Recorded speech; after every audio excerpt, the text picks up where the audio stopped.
அன்பிற்குரிய பெரியவர்களே, உலகத்தின் வாசல் என்று நான் தான் தலைப்பு கொடுத்தேன். பொதுவாக புத்தக கண்காட்சி என்கிற சொல்லாடல் எனக்கு பிடிப்பதில்லை. கண்காட்சியில் பார்த்துட்டு போயிடுவாங்க. அதனால தான் என்னவோ இப்போதெல்லாம் புத்தக திருவிழா என்று வைத்திருக்கிறார்கள். வருகிறவர்களும் நிகழ்த்துகிறவர்களும் மகிழ்ந்திருக்கக்கூடிய ஒரு நிகழ்வு என்பதால் இதற்கு புத்தக திருவிழா என்கிற சொல்லே பொருத்தமாயிருக்கும் என்று நான் கருதுகிறேன். பொதுவாக ஒரு மேடையில் பேசுகிறவங்களுக்கு அந்த அவைக்கு அவங்க பேசுகிற விஷயம் கம்யூனிகேட் ஆகணும் இல்லை, அதான் முக்கியம். சில நேரத்தில் வேகத்தில் மெட்ராஸில் ஒரு இடத்துல எழுதி போட்டிருந்தான், உங்களுக்கு எழுத படிக்க தெரியாதா, எங்களுக்கு எழுதி அனுப்புங்கள், சொல்லித் தருகிறோம். கொஞ்சம் பேர் தான் சிரிக்கிறாங்க, மற்ற பேருக்கு அது ரைட்டு மாதிரியே தெரியுது இல்லை. அவனுக்கு தான் எழுத படிக்க தெரியாது, எப்படி எழுதி அனுப்புவான்? இது கூட பரவாயில்ல. சில நேரத்தில் ரொம்ப டீட்டெயிலாக சொல்கிறதுனால டீட்டெயிலாக சொல்கிறதா நினச்சி குழப்பான். ஒரு இடத்துல எழுதி போட்டிருக்கான் ஒரு அறிவிப்பு, அபாயம். அபாயம்னா நல்லா தெரியும், டேஞ்சர், அந்த பக்கம் போக மாட்டோம். அதுக்கு எழுதிக்கிறான் எச்சரிக்கை. நீ தான் அபாயம்னு போட்ட, அப்புறம் நாம் ஏன் அந்த பக்கம் போகிறோம்? அதுக்கு எழுதிக்கிறான் 1000 வாட்ஸ் மின்சாரம் பாய்கிறது. டீட்டெயில் எழுதிட்டான், என்ன அபாயம், என்ன எச்சரிக்கை, 1000 வாட்ஸ் மின்சாரம் பாய்கிறது. அதுக்கு கீழே எழுதிக்கிறான் தொடாதே. அதை போய் நம்ம ஏன் தொட போகிறோம்? நீ தான் அபாயம் நேட்ட, எச்சரிக்கை நேட்ட, 1000 வாட்ஸ் மின்சாரம் பாயுதுன்னு வேற இட்ட, அது கீழே தொடாதே. அது கீழே இன்னொன்று எழுதிக்கிறான், தொட்டால் செத்து விடுவீர்கள். ஏன்டா 1000 வாட்ஸ் மின்சாரத்தை தொட்டால் செத்துருவோன்னு நமக்கு தெரியாதா? அதுக்கு கீழே இன்னும் நிற்கிறான் பாருங்க, அதான் சூப்பர், மீறினால் தண்டிக்கப்படுவீர்கள். அவன்தான் செத்துப்படுவானே, நீ எவனை தண்டிக்க போகிற? நன்றாக புரிந்து கொள்ளுங்கள். இப்போ இந்த மேடையில் நான் துவங்கும் போது ஒரு தூய தமிழில் அழகாக தொடங்கிட்டு இடையிடை இறங்கி வந்து கொஞ்சம் கலோக்கியலாக பேசுகிறதுக்கான அடிப்படை. இப்போது நான் தமிழாசிரியர், இங்கே உங்களுக்கு முன்னால் அலெக்சாண்டர் சார் அழகான ஒரு இடத்துல கூட அந்த ரயில்வே கேட்டை தவிர வேறு ஆங்கில வார்த்தை வந்த மாதிரியே தெரில, அப்படி தூய தமிழில் பேசிட்டு போனார். உடனே இன்றைக்கி சாயந்தரமே இன்றைக்கி ராத்திரியே நீங்கள்லாம் வீட்டில் போய் தூய தமிழில் பேசணும்னு நாங்கள் ஆசைப்படலாமா? இப்போ வீட்டுக்கு போனோன்னா இப்போ தான் எக்ஸிபிஷன் முடிஞ்சு வந்தேன், சாப்பாடு போடு அப்படி தான் சொல்லுங்க. அதை விட்டுட்டு இப்பொழுது தான் புத்தக கண்காட்சி முடிந்து திரும்பி இருக்கிறேன், எனக்கு இரவு உணவு வழங்கப்பட முடியுமான்னு கேட்பீங்க. கேட்டிங்கன்னா உங்களுக்கு பைத்தியம் பிடிச்சிட்டுன்னு நினச்சிருவேன். நல்லா தானே எக்ஸிபிஷனுக்கு போனேன், கேட்பாங்களா கேட்க மாட்டாங்களா?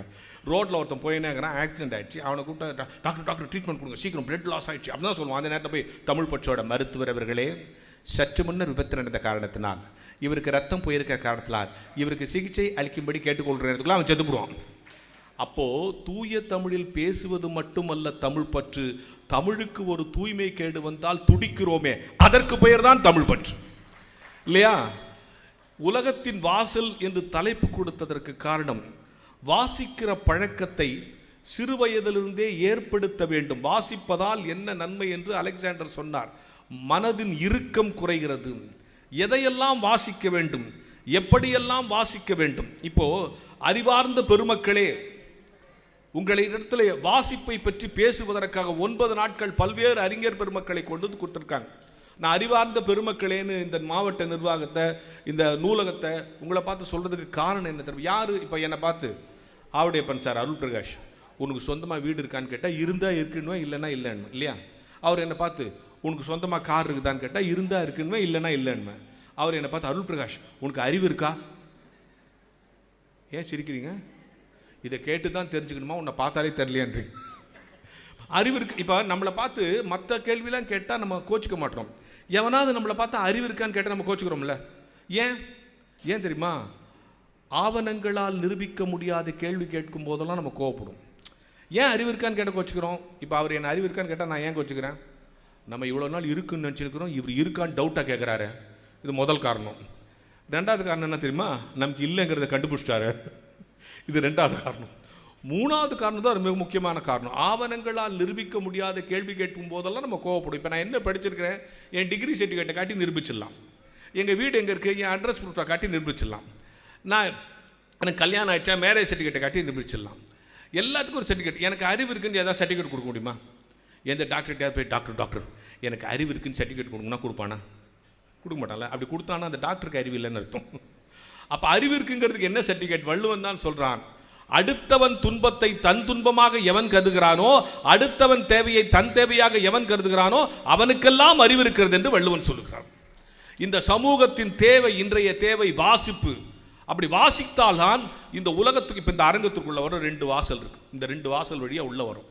வாசலில் நாம் வசிக்கப் போவதில்லை, ஆனால் நுழைவதற்கு அடிப்படையாக வாசல். உலகத்தை புரிந்து கொள்ள, உலகத்தை தெரிந்து கொள்ள, உலக நடைமுறைக்கேற்ப ஒரு மனிதன் நடக்க, உலகத்தில் ஜெயிக்க அவனுக்கு 2 விஷயங்கள் தேவைப்படுகிறது. ஒன்று, அவன் உள்வாங்கிக் கொள்ளுகிற அறிவு, அவன் வெளிப்படுத்துகிற அறிவு, இல்லையா? இப்போ நாங்கள் மேடையில் போய் இப்போ ஒரு நம்ம இப்போ இந்த அவை இருக்கிறது. இந்த அவைக்கு நான் இந்த 9 நாளும் பலர் வந்து பேசின சில விஷயங்கள் உங்களுக்கு புதுசாக இருக்கும், இல்லை அது தெரிஞ்சிருக்கும். ஆனால் இந்த சொல்லுக்கு இந்த அவை கட்டுப்பட்டு காத்திருக்கிறதுன்னு சொன்னால் என்ன பொருள்? நம்ம சொல்லுக்கு ஒரு பவர் இருக்கா இல்லையா? ஒரு டீ கடைக்காரன் காலையில் 5 மணிக்கு அந்த கடையை திறப்பான். அப்படி திறக்கும் போது அந்த பக்கம் ஒரு சாமியார் போவார். உடனே என்ன பண்ணால் சென்டிமெண்ட்டாக முதல் டீயை அவருக்கு கொடுப்பான். அவர் வாங்கி குடிச்சிட்டு போயிடுவார். டெய்லி நடக்கும் அது மாதிரி. அவரும் எதுவும் பேச மாட்டார், இவனும் எதுவும் பேச மாட்டான். ஃபஸ்ட்டு டீயை அவன்கிட்ட கொடுப்பார், அவன் வாங்கி குடிச்சிட்டு போயிடுவான். இது ஒரு 3 வருஷமாக நடக்குது. கரெக்டாக அவர் கடக்கிற நேரத்தில் இவன் கிராஸ் பண்ணுவான், இவர் டீயை போட்டு கொடுப்பார். அதே மாதிரி ஒரு நாள் காலையில் அவன் கடையை திறந்தான், டீ போடலான்ற அந்த ஊர் ரவுடி வந்துட்டான். வந்து ஹே எனக்கு ஒரு டீ போடுன்னா. ஒன்று இவன் இருங்க, முதல்ல சாமியாருக்கு டீ போட்டு அப்புறம் உங்களுக்கு நான் அவசரமாக போகணும், எனக்கு முதல்ல டீ போடும். இல்லை சார், சென்டிமெண்ட்டாக முதல் டீ அவருக்கு தான் கொடுப்பேன், கொஞ்சம் பொறுங்க. நான் அவசரமாக போகணும், எனக்கு டீ போடு. சார் 5 வருஷமாக இது பழக்கமாக இருக்குது சார். ஃபஸ்ட்டு டீ அவருக்கு போட்டு செகண்ட் டீ உங்களுக்கு போடுறேன். நான் அவசரமாக போடும், எனக்கு டீ போடணும்னா அந்த சாமியார் நம்மகிட்ட அப்படி கையை கட்டி அப்படின்ட்டார். சரி அவனுக்கே டீ போடு, ஒன்றும் சொல்ல அப்படின்ட்டார். சரின்ட்டு அவனுக்கு டீ போட்டு கொடுத்தோம். இந்த ரவுடி வாங்கி குடிச்சிட்டு அப்படி போனானே, ஒரு லாரி அடித்து செத்து போயிட்டான். உடனே இந்த டீ கடைக்காரன் நினச்சான், இந்த சாமியார் தான் இவனுக்கு ஏதோ சாபம் கொடுத்துட்டான்ட்டு. சாமி என்ன சாமி இப்படி பண்ணிட்டீங்களேன்னா. அதுக்கு அந்த சாமியார் சொன்னான், நான் ஒன்றும் பண்ணலையே, வந்ததுலேருந்து அவன் தான் சீக்கிரம் போகணுன்னா சீக்கிரம் போயிட்டான். அந்த அந்த சொல்லுக்கு இருக்கிற பவர்.